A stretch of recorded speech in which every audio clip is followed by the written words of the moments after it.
Entón, hemos falado un pouco eso da túa relación, da túa produción literaria, especialmente no que se adoita denominar xénero infanto-xuvenil, e da importancia que tivo a produción, este tipo de produción na normalización lingüística, sí, no achegamento galego do mundo infantil, juvenil, escolar, sí, non? sí. Cando empezas ti? Sí, a ver, tratemos de, vou tratar de resumilo, porque iso dá para moito, e vou tratar de orientalo xustamente a... miraba para vos, verdad? Sí. Vou tratar de orientalo xustamente para o ámbito da lingua, da normalización, deixando a parte dos aspectos literarios que poden ser de interese. A ver, cando se introduce a lingua galega no ensino, que hai que lembrar que cando se introduce, pois, prácticamente o tratamento que ten é de lingua estranxeira, e introduce só a materia de lingua galega, houve que esperar hasta o decreto do 86, era? 87, para que houbera as ciencias sociais. Entón, pois, a área de lingua galega, ou a materia de lingua galega, converteuse naqueles lugares nos que podía haber profesorado con ganas de avanzar na normalización, converteuse nunha vía para, como creo que xa dixemos o día anterior, converteuse nunha vía para dar tamén outros coñecementos. É dicir, dabas lingua, pero dabas de alguma maneira outros coñecementos. Entón, unha das vías que se revelou de entrada máis produtivas, en parte era lóxico, porque era, digamos, unha vía das máis atractivas, foi a vía da lectura en galego. O primeiro prácticamente non había produción, e de feito Xerais e outras editoriais recorreran ás traduccións, e cando nace a colección Xabarín, por exemplo, porque era o que había de inmediato.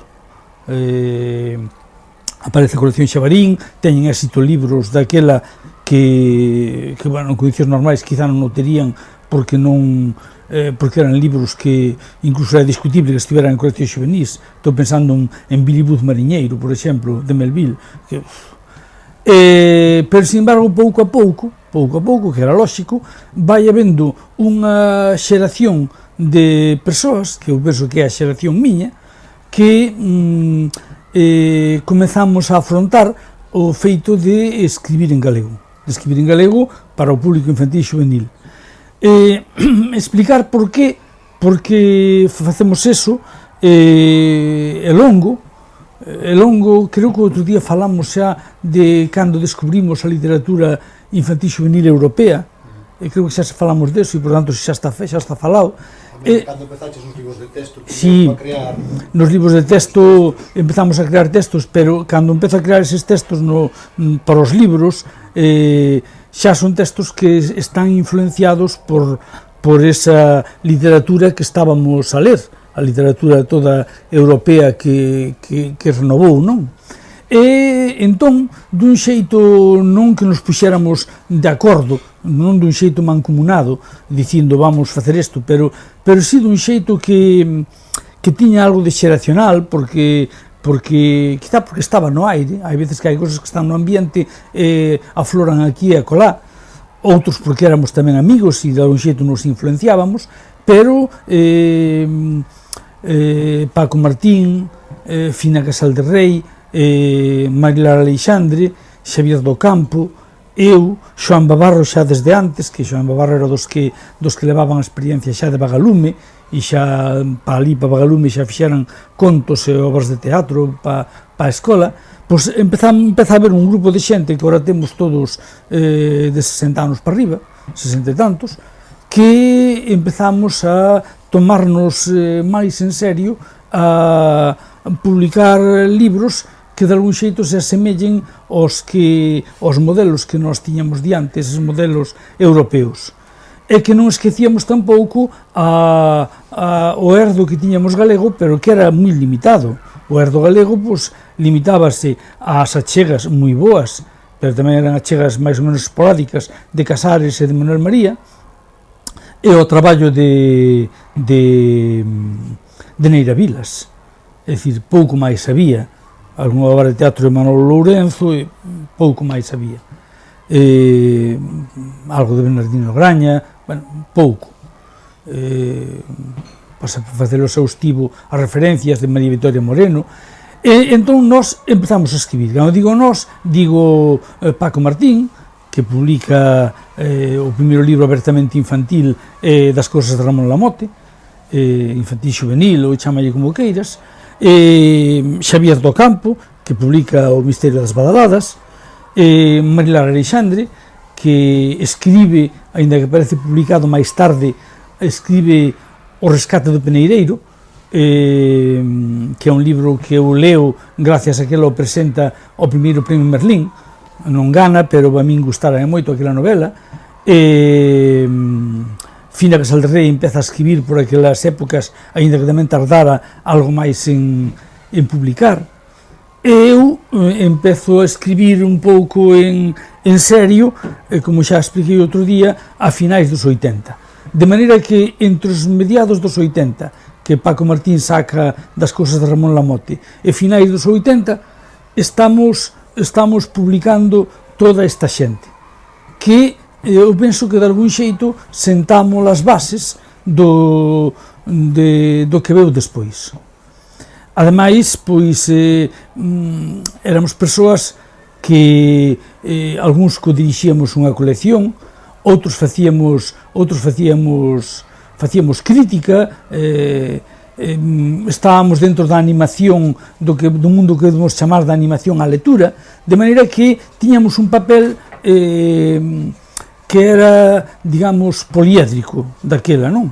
Non nos limitábamos só a escribir, sino que un escribía, pero ao mesmo tempo daba charlas ou cursos sobre promoción da lectura ou sobre como introducir a narración na escola pos nenos. Bueno, quero dicir que había aí un magma do cal salimos esta xente.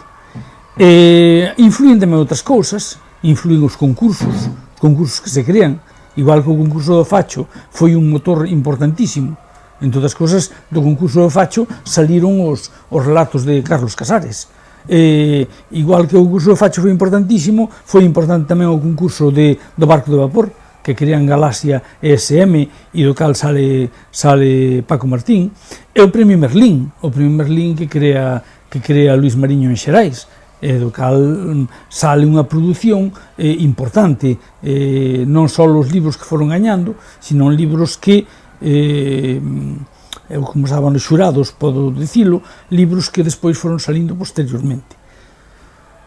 Entón, de repente, pois ti atopaste con que estás escribindo, de algún xeito contribuindo a incrementar o material en galego que ti lle podías ofrecer aos rapaces. Aínda o outro día, revisando unha carpeta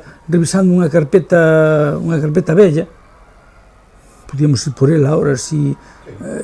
Alejandro, se vas á habitación de traballo eu, ao entrar na porta, hai unha carpeta negra no chan. Cóllema. Vamos a esperar un poquinho, hasta que marchen estos xa. Que ves moi de fondo, pero...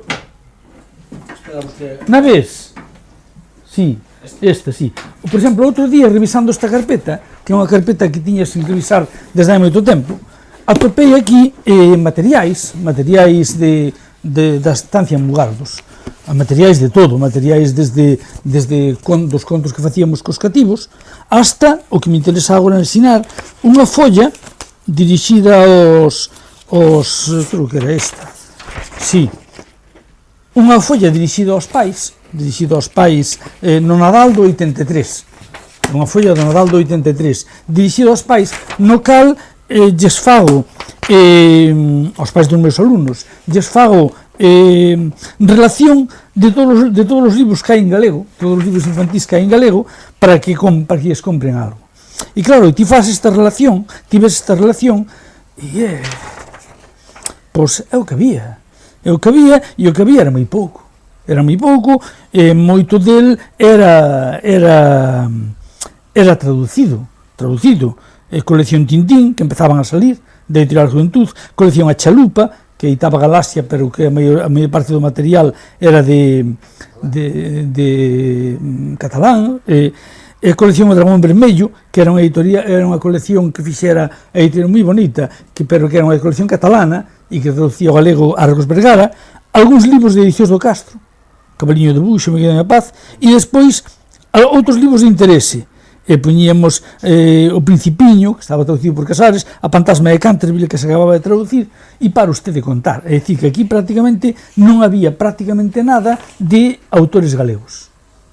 Prácticamente nada. Porque esta folla é do 83. Pero este era o panorama que había. Era o panorama, e o que daquela lía todo o que salía en galego, era o panorama que lle podías ofrecer aos cativos, ni máis ni menos. Topei esta folla e dixe, mira, esta folla está macanuda para recordar isto.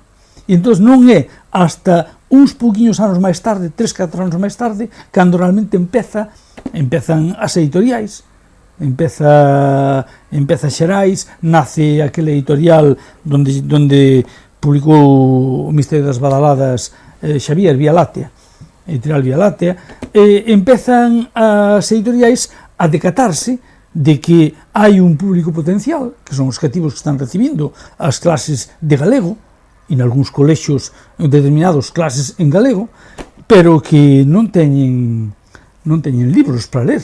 É dicir, non hai libros, entón hai unha necesidade, que además había aí unha demanda, eu creo que aí naceu a demanda antes que a oferta era moi escasa, xa vedes que cubriron algunhas editoriais catalanas que traducían o material ao galego, e pronto empeza a publicarse material aquí.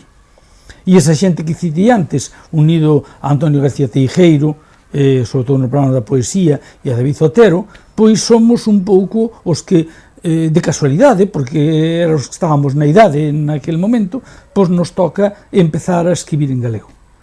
Creo que xa comentei o outro día que, no meu caso, polo menos, o primeiro facémolo dun xeito un pouco bueno, pues, amateur. É dicir, non era a función importante que desempeñábamos na vida. É dicir, para min era moito máis importante o traballo na aula, o traballo cos rapaces, o traballo da promoción da lectura ou do traballar para que os rapaces fosen criadores dos seus propios contos. Xa dixen que aí eu estaba moi influído, eu e outra xente, estábamos influídos por Rodari e polo momento de cooperación educativa italiano, que bueno, de algún xeito era que propugnaban, non? Interesaba a min tanto ou máis traballar e dedicaba máis esforzos a traballar a que os meus cativos fixeran contos ou fixeran cómics na aula que a facer eu o meu propio material. Pero tamén coincidiu que de algún xeito, como xa o contei outro día, que os libros meus acadaron premios, que eu furaba vendo en que sitios de España admitían orixinais en galego e me presentaba aos concursos, eso xa o comentei. Eu empezo a escribir e o segundo libro meu, o primeiro libro meu é un pouco de casualidade. Eu era codirector da colección Merlín, e daquela precisábamos de urxencia orixinais, as cousas como son, é dicir, estábamos nutrindo dos que salían do concurso do Premio Merlín, pero precisábamos orixinais. Entón, nunha reunión, pois, claro, dinme, pero a ver, ti logo non escribes. Lastra sabía, porque Lastra estaba comigo nos libros. Ti non escribes, fai aí algo. Entón, eu o que fago é un contiño que tiña, dos varios que tiña, alongalo un pouco e aparece publicado como Cidade dos Desexos, é o primeiro libro. Pouco despois, sin embargo, xa escribo un segundo libro con máis vontade de escribir algo máis en serio, que é o libro que se chama Flores Radiativas e que nacía a partir dos berquitos na Fosa Atlántica, da expedición do Xurelo, todo isto. E presento o Premio Merlín e gana. Entonces, resulta que fago un terceiro libro, que é Contos por Palabras, e ese terceiro libro descubro que, cando o teño acabado, descubro que un premio de ámbito estatal, que se chama o Premio Lazarillo, que ata daquela estaba circunscrito a obras en castelán, agora, por a nova estrutura autonómica do Estado e tal, decide que valen obras en calquera das linguas do Estado. Non sei se fora aquel ano ou anterior cando empezara iso. E entón eu digo, bueno, pois vale, pois se poden presentarse en galego, presento ese original meu. E con tan boa fortuna que ganou. É dicir, foi a primeira vez que tiña o Lazarillo un libro escrito en lingua non castelá. E iso, claro, eso ten que ver, digamos, coa autovaloración nosa de cara á normalización. De feito, recordo que daquela, pois, depois se pegaron outra xente, pero recordo que daquela tivera repercusión en Galicia, porque se dicía, pois mira, un original escrito en galego, bueno, estas cousas. E iso mesmo despois repetino un poquinho máis tarde, cando se crea o Premio DB, e como nace en Cataluña o Premio DB, deciden abrilo tamén a todas as linguas do Estado. E entón eu presento unha novela que se chama 13 anos de Branca, e gano tamén. Entón tamén ten repercusión, porque é un original escrito en galego, daquela recordo que o lema que eu me gustaba repetir era que co galego a calquera lado, que está demostrado que non hai telón de grelos, senón que ti escribindo en galego e presentando os originais en galego a sitios onde che deixen, se non che deixan non, claro, a sitios onde che deixen, pois resulta que se pode gañar exactamente igual, non? E entón será un pouco a filosofía miña. E ademais tamén foi importante porque eses premios, sobre todo o Lazarillo, foron os que me serviron para abrir o ámbito meu, que hasta daquela, claro, era o ámbito exclusivamente galego, o ámbito español. É dicir, son libros, o Contos por Palabras traduciuse ás 3 linguas do Estado, e tivo repercusión, a edición en castelán, ademais, era moi bonita, en tapa dura. Entón, eso, bueno, pues motivou que, de algún xeito, se me coñecese fora do... e me fixese relativamente máis fácil o despois poder traducir os outros libros. Porque, de visto desde agora, pódese pensar que, bueno, pues que eso está máis ou menos chupado, porque incluso agora, pues é moeda común que no ámbito da literatura infantil e juvenil, pues se traduza moita galega a outras linguas e tal. Pero, se vamos ao principio, fácil leches, fácil leches porque foi un traballo de furar de carallo, foi un traballo de furar, do cal eu dou fe porque me tocou furar. Tocoume furar, pois, por circunstancias, non porque eu tivera nada especial, senón porque fun eu un pouco o que me tocou. E recordo as moitas cartas, daquela non había correos electrónicos, as moitas cartas que escribín, pois tal e cual, pois o que sei, recordo falando con María Jesús Gila de SM, que non acababa de entender como eu publicaba en Xerais, e despois non me publicaba en Anaia, porque ela pensaban que Xerais e Anaia, pois que estaban, e era ao revés, é dicir, os de Anaia lle facían nin puñetero caso aos libros de Xerais, que o intentaran varias veces. Entón, hasta que María Jesús Gila acabou aceptando que eu podía, que era lógico que eu publicase en galego en Xerais, e que logo el desos DSM me publicasen en castelán para España. En catalán foi máis fácil, porque en catalán axiña contratei con unha editorial que se chama Bromera, e esa editorial de algún xeito pois casi é tan miña como Xerais, é dicir que aí fun publicando sin ninguna dificultade, non? Pero sí que costou traballo ese abrir esa vía das traducións a outras linguas, igual que está costando traballo agora, e hai que furar as traducións ao que eu chamo a periferia mundial, é dicir, a outras linguas fora da península, non? Que eso é un proceso que ainda está en marcha e que habrá que seguir furando. Eu son un dos que está furando, pero sei que hai máis xente que está furando tamén para facelo aí. Tes a sensación ou a experiencia de que este puro da literatura infantil juvenil en galego ten un impacto sobre a atracción deste público cada lingua? Pero moi claro, eso os que damos clase vémolo con absoluta claridade. Eu creo que xa se mestura logo que falei con vos con estas dúas charlas que tive, unha coa da voz e outra con Miguel, que veo aquí a entrevistarme tamén para Tempos Novos. Hai moito, eu teño visto moito alumnado, máis alumnas que alumnos, que me din, por exemplo, que sendo elas, aquí en Vigo, que sendo elas castelán falantes, que, sin embargo, a súa preferencia é ler en galego, que teñen máis preferencia pola lectura en galego. Non se explican por qué. Dicen así, si é fácil de explicar por qué.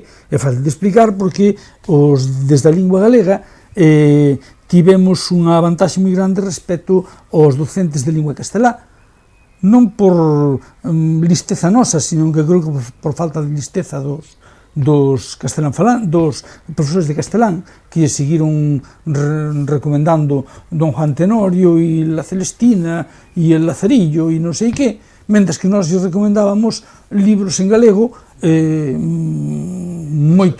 moito máis actuais e moito máis atractivos, porque puido haber a tendencia ao primeiro de recomendar tamén tochos alrededor de sí e todo isto, pero eso logo desapareceu, en que puido quedar algún reticente que non tiña idea do que se estaba publicando, pero a maioría así nos puxemos a recomendar os libros da colección Merlín, da colección Fora de Xogo, traducións moi boas que estaban salindo xuvenís ao galego, o Vixiano Centeo ou outros.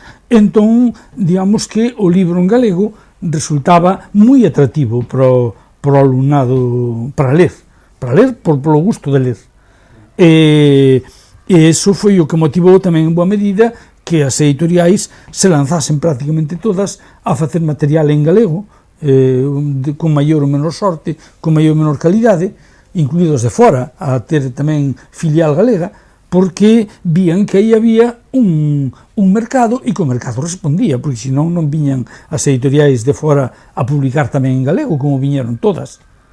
A pioneira foi a SM, pero despois EDB creou Rodeira, Alfaguara creou aquí tamén o seu selo, prácticamente todas crearon tamén aquí o seu selo. Por qué? Pois porque había unha demanda.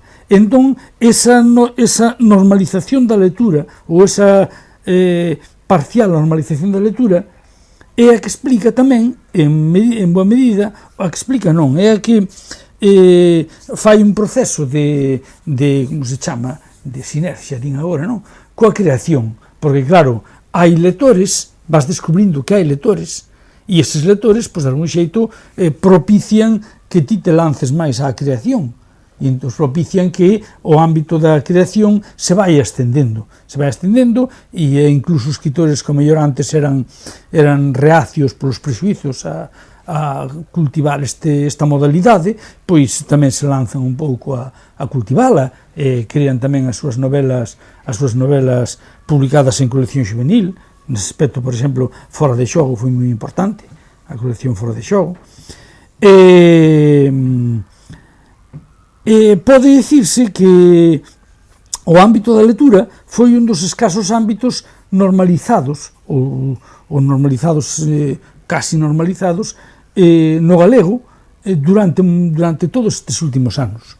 Non sei se ora, coas medidas actuais contra a lingua e contra a cultura, pode estar habendo un retroceso, non o sei, pero tampouco unha parte pode ser debida á crise económica, non o sei, e como xa non estou nas aulas desde hai 3 anos, non me atrevería a dicilo, pero o certo é que durante a década dos 90 e a primeira década do século XXI foron décadas moi favorables pro libro infantil en galego, e unha vía de entrada para a presencia da lingua, porque cando unha rapaza ou un rapaz nun contexto castelán falante, en Vigo, por exemplo, lee un libro en galego e lle gusta, pois está variando a súa opinión non só sobre os libros en galego, senón tamén sobre a lingua, e dáse moitas veces o caso, que é un caso moi interesante, de que os pais chegan aos libros, á literatura en galego, a través dos libros dos fillos. Isto teñemo confesado a min ben deles, de que os primeiros libros que leron en galego foron os libros meus. O mellor, bueno, que antigos meus porque mo dicían a min, os libros de outros, quer decir, libros que lles mandaban aos rapaces, ou que os rapaces levaban do colexio, e que, dado que lle gustaba moito o fillo, pois os pais o acababan lendo. E entón os pais resulta que entraban tamén en contacto coa literatura en galego, e tiñamos a fortuna de que entraran en contacto coa literatura en galego a través de libros entretidos, e de libros que non ofrecían especiais dificultades. Porque, claro, isto que o explicou moi ben Antón Figueroa, si esta xente adulta entrara en contacto co libro en galego a través de libros canónicos da literatura, pois é moi posible que o resultado non fose bo, porque, o que sei, un Cunqueiro ou un Otero Pedraio ofrecen moito do que Antón Figueroa chama ruídos na lectura, é dicir que hai problemas léxicos, hai problemas normativos, hai un léxico máis complexo do que pode ser o feito de ler un libro en galego, pois meu, ou de Xavier, ou de Marilar, que son libros que ofrecen unha historia, e que é unha historia atractiva pois para un mozo ou para unha persona adulta. Entón, eso é un fenómeno que se deu e que non sei se sigue dando, pero que bueno, foi un proceso que a mí chegou a chamarme a atención, e pois, incluso teño cartas que o testemunhan, é dicir, cartas, unha que me chegou ainda hai pouco, era unha carta dunha nai se chama, joder, onde está a Laboral, da Coruña, sí, unha nai dali do Burgo, unha nai do Burgo que me escribe unha carta a unha nai do Burgo dicindo que a filla súa lera, creo que era Aire Negro, que o lera porque lle mandaron no instituto, e lle dixo a nai, le isto, e que a nai encantoulle tamén, e entón a nai era que me escribía unha carta dando as gracias, unha carta manuscrita. Ves, non che digo. É a través dos netos. Non che digo eu. Pois ese fenómeno é un fenómeno que non está estudiado. Ninguén se preocupou dese fenómeno, e é un fenómeno que está aí. É dicir, que moita xente adulta do común accedeu á literatura en galego a través de producións da literatura xuvenil. É un proceso moi interesante.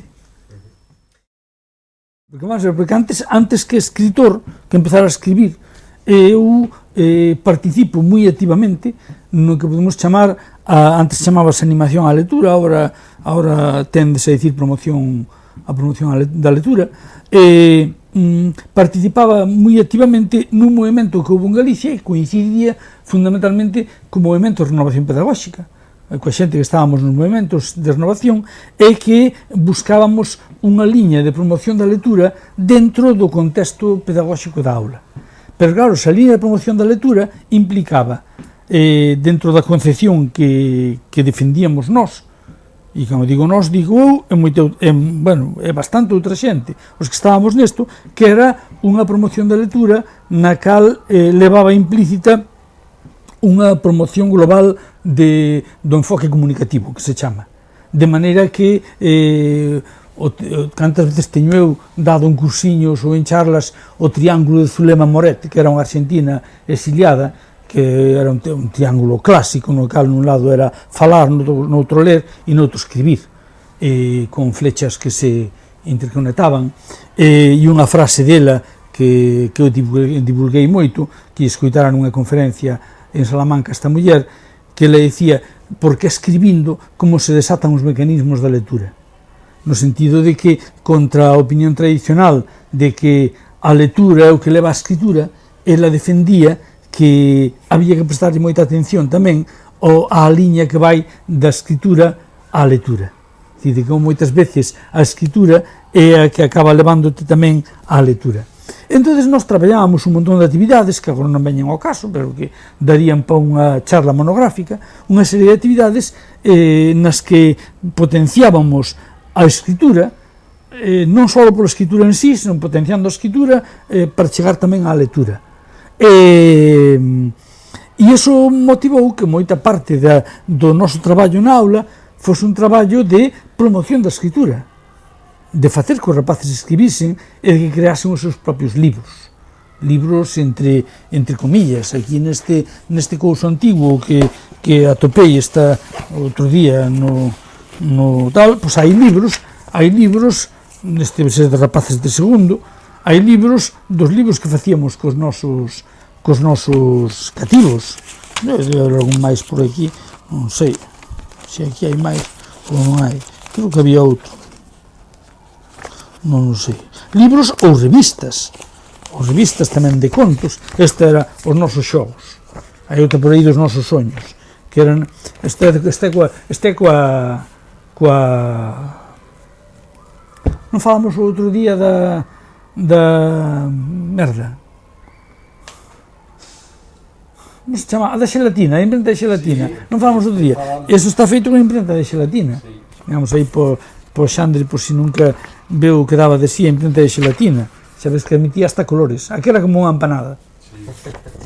Falamos dela, pois eso. Esta, por exemplo, está feita cos meus rapaces de quinto, con imprenta de xelatina.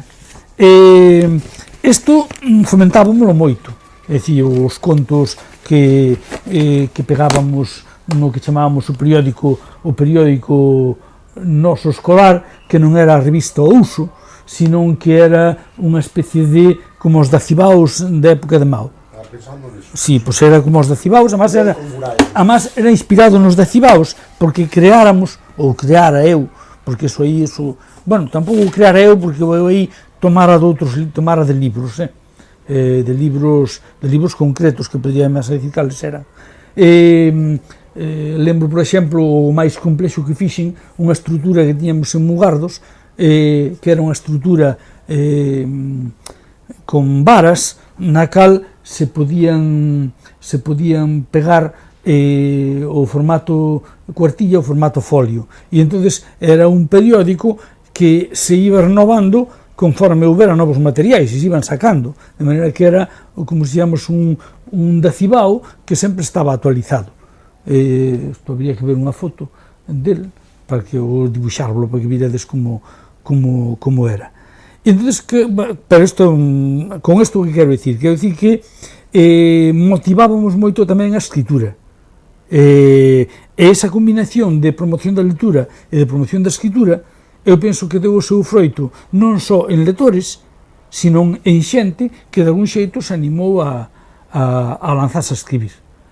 Eu lembro, por exemplo, un dos casos así máis claros, o caso de Paula Carballeira, que contra elas tiña de profe a César Martínez Yáñez, e con 13 anos presentou unha César en Barallobre, nunha das reunións esas precisamente, presentou unha César e resulta que a Paula daquela tiña xa escrita unha novela que depois presentou a un dos premios Merlín, e que non ganou, pero que depois apareceu publicada, xa non recordo onde apareceu publicada, pero sí que apareceu publicada, unha novela publicada por ela, escrita por ela cando tiña 13 anos, cando estaba en 8º de XB. E sospeito que se pregunta a moitos escritores agora de 30 anos para baixo, sospeito que moitos van falar, non o sei, pero sospeito que moitos van falar de tal profesor que facían na aula con eles tal e cual, e sospeito que sí, sospeito que vai haber moita xente que vai ter as súas raíces do gusto pola escritura nese proceso de animación á lectura que se deu en moitos sitios de Galicia. E, de feito, o auxe que teñen agora as bibliotecas escolares e de aula nace daquelas raíces. Os que estábamos traballando na promoción da lectura, daquela tiñamos todos biblioteca de aula. Biblioteca de aula que era distinto da biblioteca do centro, senón como biblioteca de aula que nós creábamos e que tiña os nosos propios materiais que eran aportados polo mestre, aportado polos alumnos e que tiña un servicio de préstamo exactamente igual que o que podía ter a biblioteca de abaixo, a biblioteca común, e de todo ese esforzo por promover a creación, a lectura gozosa, digamos, e a creación escrita, eu creo que de aí saliron froitos que como en todas estas cousas, aínda habría que avaliar, pero que estou seguro de que deron froito. Aquí temos Sí, pois xa en colaboración coa administración, pois como pasou, como foi o paso dos esforzos voluntarios desde que dicíades vos, Sí. a Novantar, etc. Pasar diso a xa unha política lingüística Sí. oficial por parte da Xunta. A ver, eso é longo e vamos retrotraernos ao primeiro, non? A primeira colaboración que temos coa administración, bueno, a primeira que teño eu antes, aínda anterior, é cando a Dirección Xeral de Política Lingüística estaba nun cuarto, nunha habitación, ali como se chama a praza esta, que ten un aparcamento debaixo. a Praza de Vigo. Era a Praza de Vigo, sí, creo que era a Praza de Vigo, sí. Era ali, sí, ali naquele de enfrente. Xa estuvechete ali. Sí. Cando Antón Santamarina estivera un tempo de director xeral, No, secretario da Lingua Galega. secretario da Lingua Galega, eso, como se chamaba daquela, me manda a unhas xornadas de renovación pedagóxica que había en Madrid. E alá fun eu. Con tan boa fortuna coñecín a Víctor Moreno, que é un tipo moi bo na renovación da lingua. Era unha xornada sobre lingua, sobre a renovación da lingua que había. Isto debe ser no 80. Sí. Eso era preautonomía. Sí, na preautonomía, sí, era na preautonomía, sí. Creo que foi no 80. Non nacerá a miña filla aínda. No 79 ou no 80, foi eso. Sí. Esa foi a primeira colaboración que tive eu coa administración, entre comillas, daquela, non? E despois, cando se fai os primeiros programas de lingua galega, os primeiros programas regrados de lingua galega, que daquela estaba xa Padamela. Que xa é a Dirección Xeral. Xa a Dirección Xeral, pero seguían ali. Sí, para Sí. os primeiros tempos seguían ali. Sí, cando se fan os primeiros programas de regrados, Os 82. eso encárgannos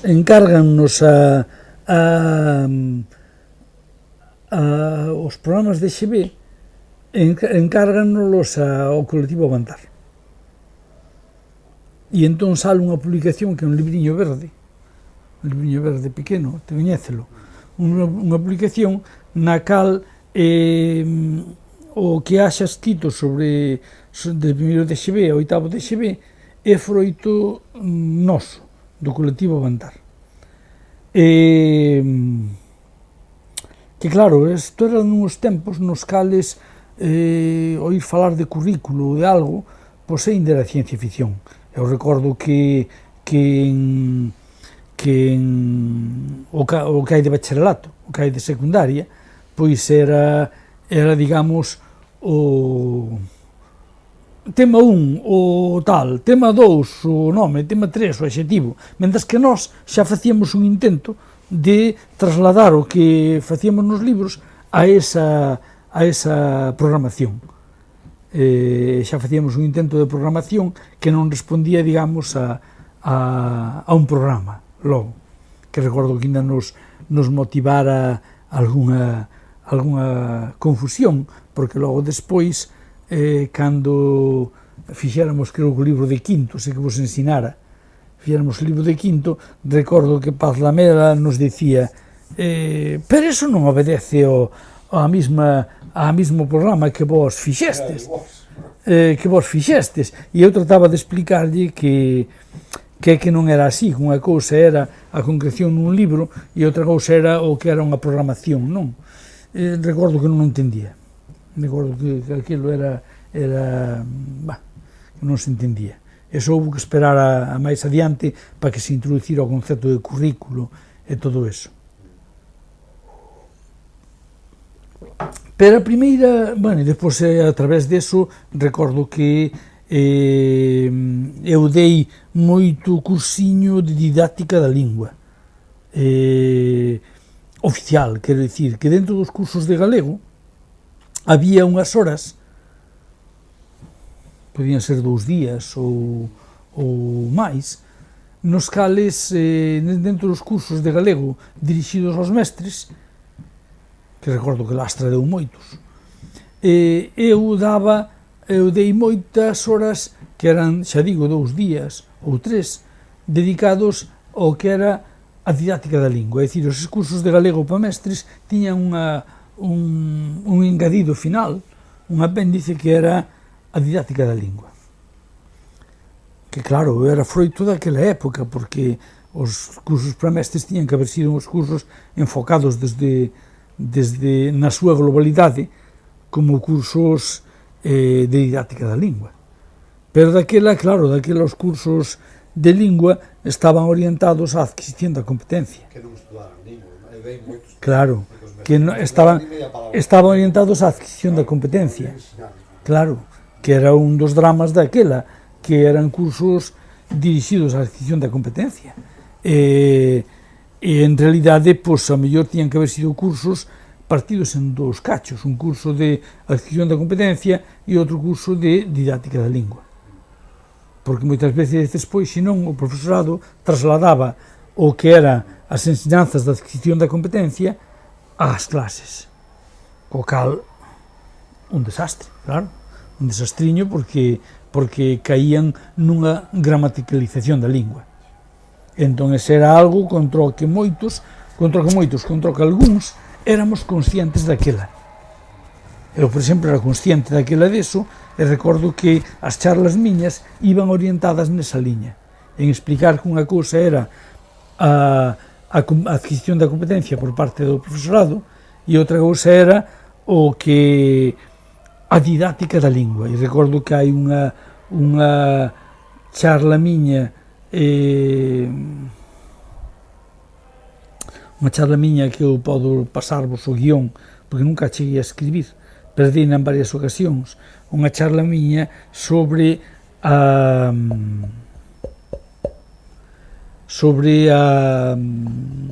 a necesidade de escapar do que chamábamos gramaticalización da lingua e facer unha didáctica da lingua anovadora, non?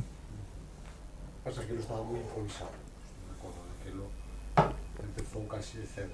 Estaba moi improvisado e o peor é que, con paso do tempo, foi degenerando. Que ese é o peor. Co paso do tempo, o que empezou sendo unha cousa interesante, que influía tamén en que os primeiros que acudían a aqueles cursos eran profesorado que de seu tiñan interés e tal, acabou degenerando en cuestións rutineiras e burocráticas. Eso é o resumo. E acabou degenerando máis cando os primeiros intentos de suspender a algunha xente acabaron enfrontándose coa administración que se negaba a que se suspendera a algunha xente e que na práctica fixo que a mera presencia no curso derivase nun aprobado. Que eran puntos que daban acceso a unhas prazas. E entón eso foi un desastre. Temos que parar un poquinho porque me... Estás un pouco atrofiado, para. Atrofiado, sí, entón así un pouco a cabeza un Fai pouco... calor.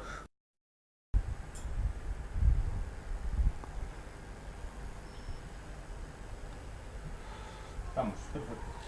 Pois veña dalle, xa.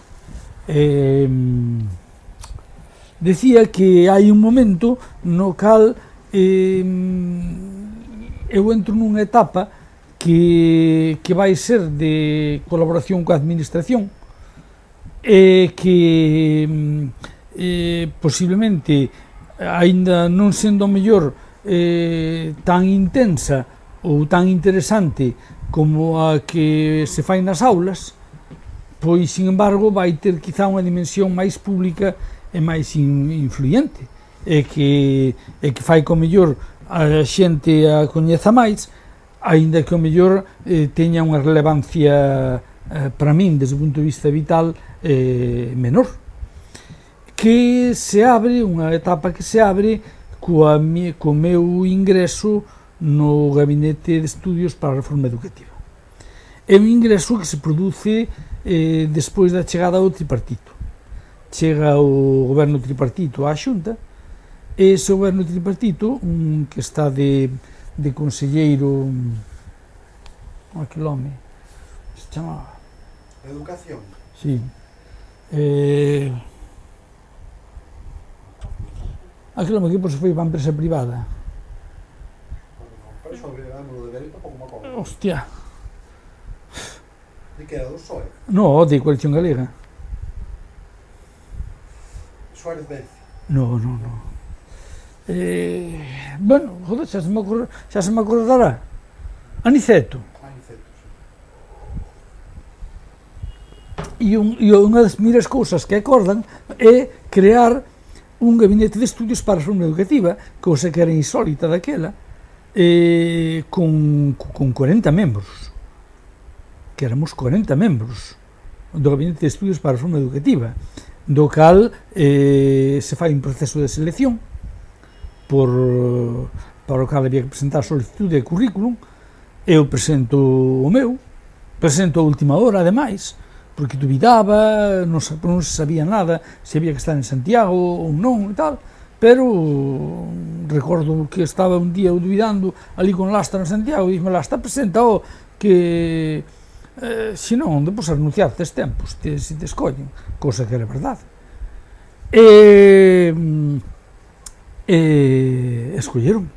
Escolleronme porque escolleron a 2 persoas para cada área, 2 para matemáticas, 2 para tal, 2 para cual, e escolleron 6 para a lingua galega, 2 para a lingua castelá e 6 para a lingua galega. Por que escolleron 6 para a lingua galega?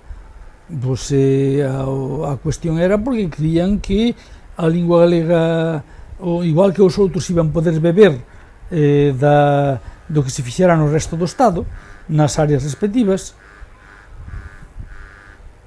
vas dar a mellor no 1, pono deixo no 1, que a veces fai eso, ves? Os de lingua galega entendíase que íbamos ter que traballar un pouco desde cero.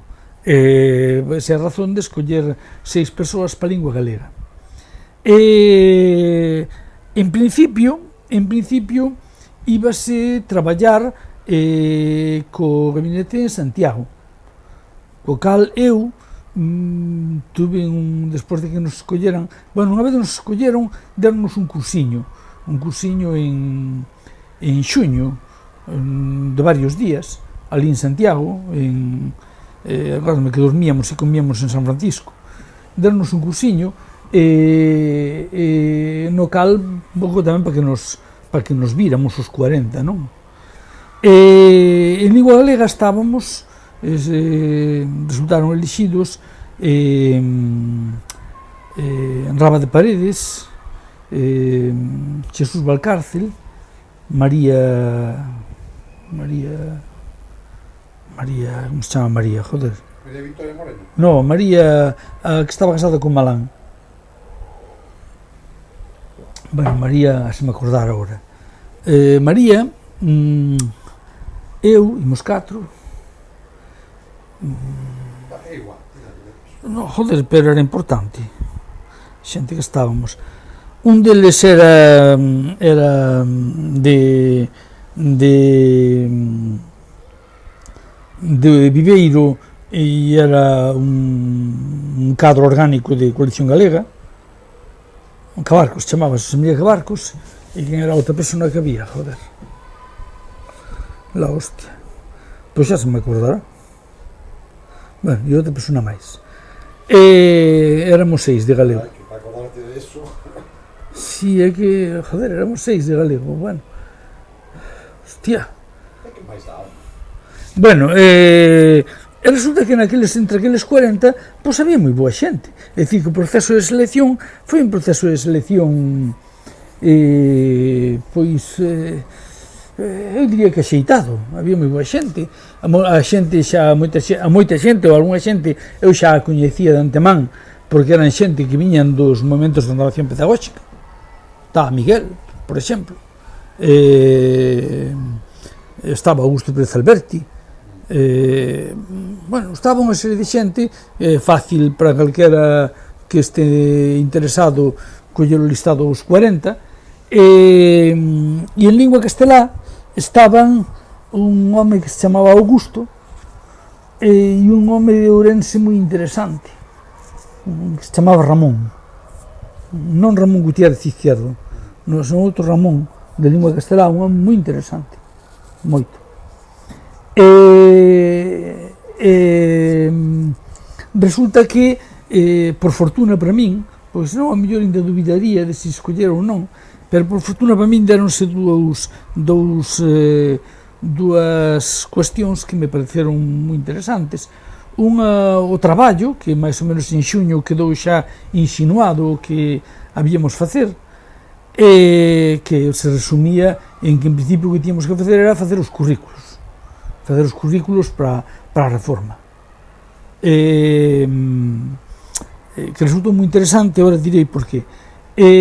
Pero por que xa me decido eu a facelo?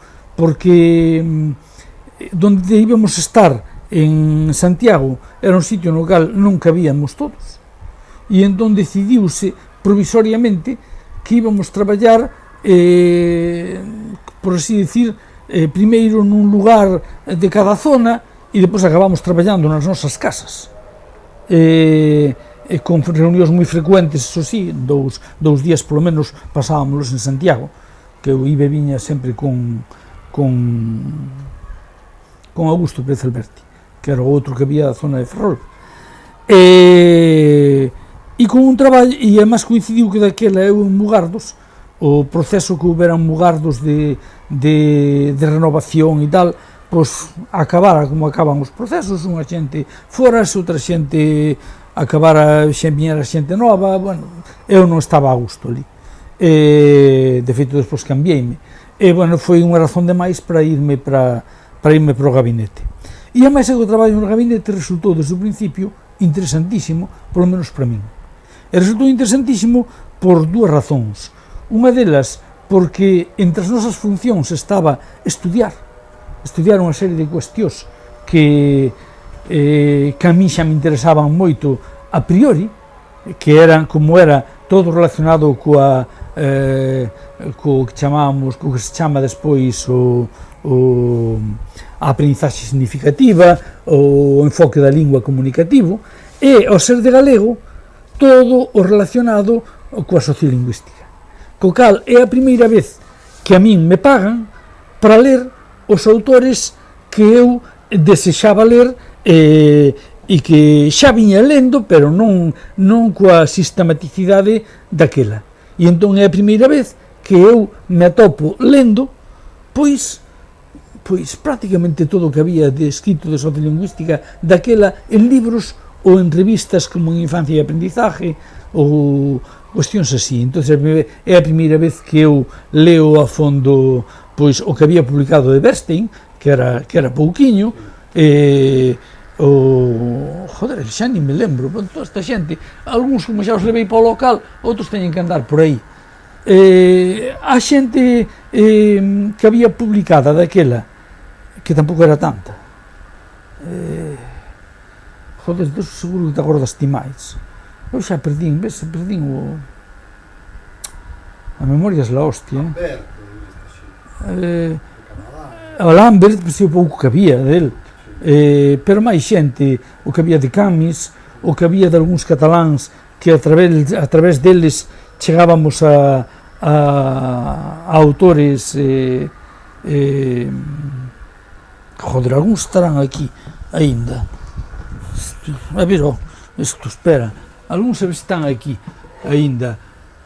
Esta é a sociolingüística de Hudson, efectivamente, os que había publicados daquelas series, está no local, que publicaba, que coordinaba Siguán, aquela serie de Lingua e Educación.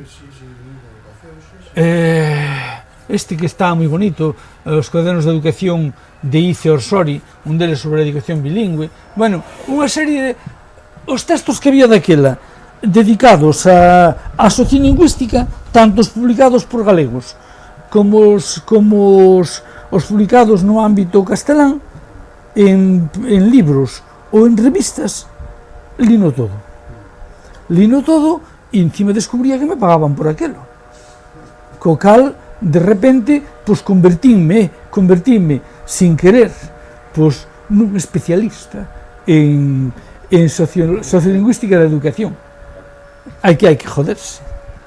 É así, pero é que de repente eu estaba familiarizado coas ideas de inmersión a través de Lambert, pois era eu quen sabía e era a min a quen recorrían. Cando as miñas ideas eran sobre Lambert, eran 3 ou 4 artigos que tiña publicados en revistas especializadas aquí e todo o que sabían leran os cataláns de Lambert e que eu coñecía. Ser especialista en unha cousa non ten máis mérito que estudiala. Exacto, porque decir que eu de repente era o especialista neso. E no gabinete como tal me trataban, eu era o que lera todas estas cuestións de sociolingüística aplicado ao ensino, e total, pois era que me lera de verdad, suliñados, digamos, con cafetera e tomando notas e tal, pois me lera 7 ou 8 libros. Froito desas lecturas aparecen logo no que é a introdución ao primeiro modelo de normalización lingüística no ensino, que tiña unha introducción teórica, na cal se citaba pois a Lambert e a Camus e non sei quen máis, pois eso é froito das miñas lecturas daquel tempo. Pero iso foi debido á miña estancia no gabinete, que, insisto, me pagaban por iso. Eso foi do ano 88 a 90, non? Sí, máis ou menos, sí. Pero logo pasas a comisión, a coordinadora de docentes, en Careo non? Sí, pero eso máis tarde. Eso de 90. Vamos a ver, eu primeiro estou aí, e eso ten froitos que ninguén recolleu, porque como veu Fraga, se foi toda a mierda, pero que fixemos moito traballo aí. Pero eso non impactouse, non? Non o recolleron de alguma maneira? Hai algunha publicación, hai 2 publicacións. Pero as vosas propostas e tal, non? O que eran propostas para os currículos? Sí, vamos a ver, despois, eso despois sufriu modificacións, pero bueno, algo quedou, non? Os de galego, en concreto, editamos 2 materiais que eran, un era Lingua Galega, Fundamentos Previos, dos cales eu teño copias aínda, Lingua Galega, Fundamentos Previos, e outro, Lingua Galega, Marco Curricular, nos cales eran, de alguma maneira, era primeiro unha introducción sociolingüística e outro o que podíamos chamar unha didáctica da lingua progresista asociada á lingua galega, que de algún xeito era o que defendíamos os do Avantar. Eso aí era así, ademais ali estaba María, e María, aí me acordar do nome, María, que era a muller de Malán, que viña do movimento cooperativo da Escola Popular Galega, do Grupo de Santiago, e que de alguma maneira comulgaba totalmente coas ideas que podía defender eu tamén. E despois, aparte desas 2 publicacións, depois fixemos... Copia deso? Teño copias, sí. No local teño que ter copia deso, sí. Son 2 publicacións en tamaño... Cando dixo local, a que te refires? Eu teño un soto alugado, que se tuéramos ali estábamos fresquiños. Teño un soto alugado aí en Marqués de Valladares, que onde teño moito do material meu, de material de revistas, libros, documentos. Moito dese material está aí. Moito tireino. Hai 2 anos fixen unha limpeza de la hostia, cando me diagnosticaron o cancro limpeino, e fixen unha limpeza que algunhas cousas nas debían tirar, pero bueno, alá van, ahora xa foi. E outras están en carpetas como esta no trasteiro de Rosalía de Castro, da casa onde vive a miña muller, e ali teño exemplares deso. E fixemos ese material e depois fixemos tamén o que é xa o currículo específico, o que era xa respondendo ao esquema co que estábamos facendo en toda España, un esquema que, porque tiñamos moitos contactos, reunións con xente que estaba traballando na reforma en Madrid, en Valencia, en País Vasco, mantiñamos moitos contactos con eles. De feito, fomos a reunións, eu fui a varias reunións con esta xente. E depois eu, como ademais de estar no grupo de galego, resulta que eu era licenciado en pedagogía, pois resulta que dentro do gabinete creouse un grupo específico no cal estábamos os licenciados en pedagogía, que fixéramos unha publicación moi interesante, que esa onde carallo a teño, que esa aparecera en forma de libro, unha publicación moi interesante, que non recordo como se chamaba, pero que era como un pouco como a fundamentación previa da reforma en Galicia, e no cal hai un apartado de lingua que o fago eu, e que non me acordo onde carallo estará esa publicación, joder, que la hostia. Temos que darnos a referencia desas publicacións. Das específicas de galego teño eu os exemplares aí no local, e da outra pois Ainda que sea referencia, porque despois non localizas. e teño que ter en algún currículo antigo, porque aí é cando empeza ten unha cosa importante aí ao entrar no gabinete, obriganos a todos a informatizarnos, E entón aí empezas a entrar tamén. e aí obriganos a informatizarnos e xestionannos un precio máis barato para equipos de IBM. E entonces aí é a primeira vez que, porque eu antes fixera os meus pinitos cun dos discos floppies disk, e a primeira vez eu, impulsado polos do gabinete que queren que teñamos todos eso, merco o meu primeiro aparello con disco duro, que era un aparello de IBM que con rebaixa costou 280.000 pesetas daquela, caro a Dios, con rebaixa, e que era, pero tiña un disco duro de 20 megas, de 20 ou de 40 megas. Sí, que daquela era la hostia, un disco duro, bueno, la hostia, disco duro, eso, e teclado, e impresora, recordo que me costara 280.000 pesetas con rebaixa, que nos facían por ser do gabinete, en IBM na Coruña, que manda huevos. De 20 megas de mierda, pero aquilo era lo máximo, porque tiñas disco duro e disquetes de 3,5. E entón o que facíamos era, íbamos a reunións,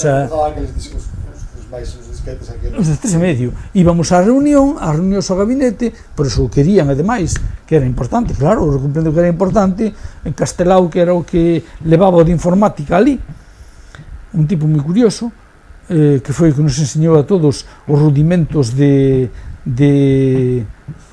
sistema operativo, do MS2 e do WordPerfect, que era o sistema que utilizábamos todos, o WordPerfect.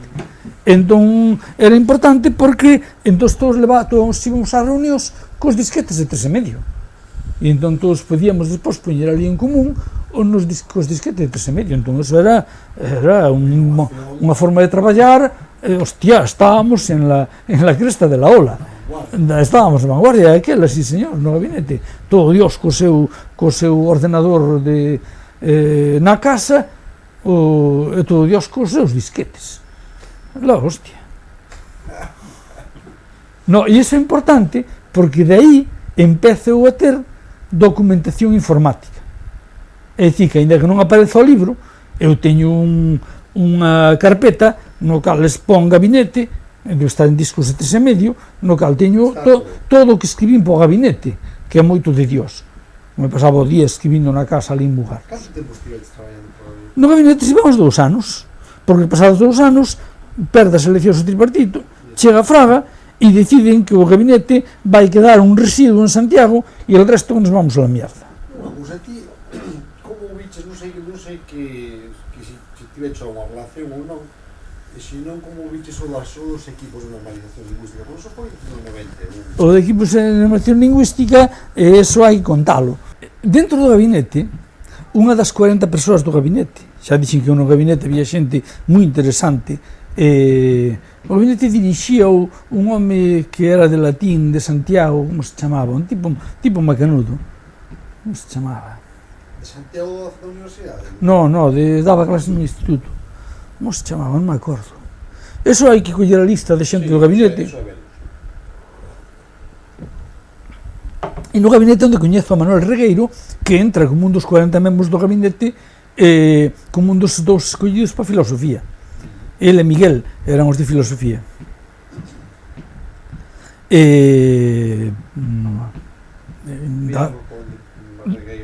Dato interesante.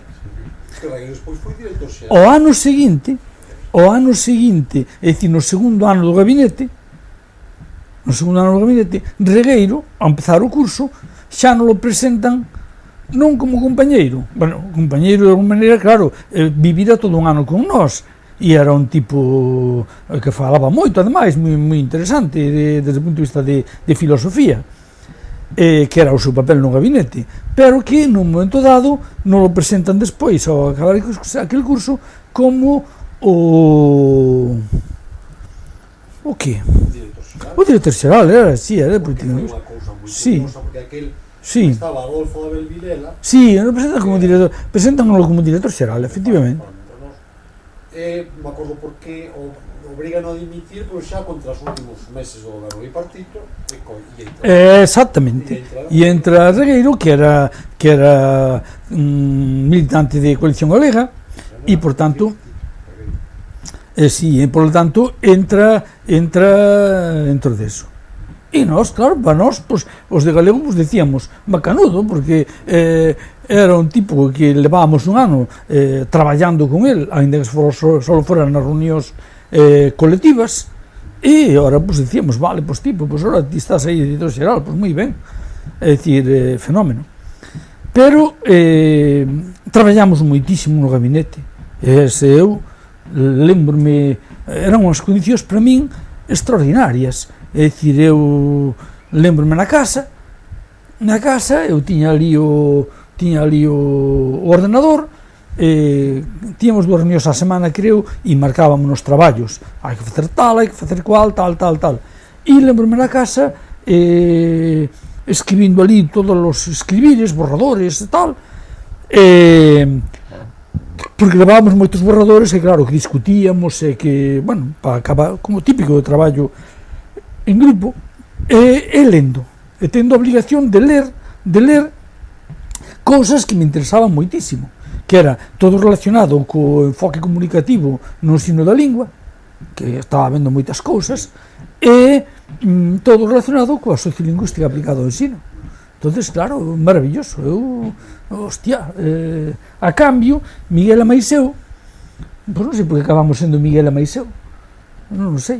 Miguel e Maiseu éramos os encargados de transmitir la buena nueva. E entón éramos os encargados de percorrer Galicia dando charlas sobre a reforma.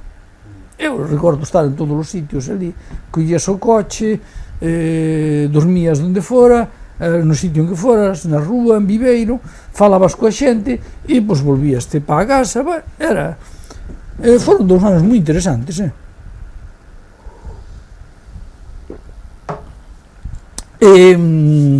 ali hai cousas que pasaron despois os currículos que son miñas e que hoxe me dan vergonza, porque, por exemplo, no currículo de infantil, no currículo oficial de infantil, aparece a categoría de castelanfalantes aparentes. que é unha clasificación miña que eu lles explicaba ali, porque coas de infantil querían meterlo de galego. Había unha tipa moi maja que se chamaba Gena, despois non sei que fixo.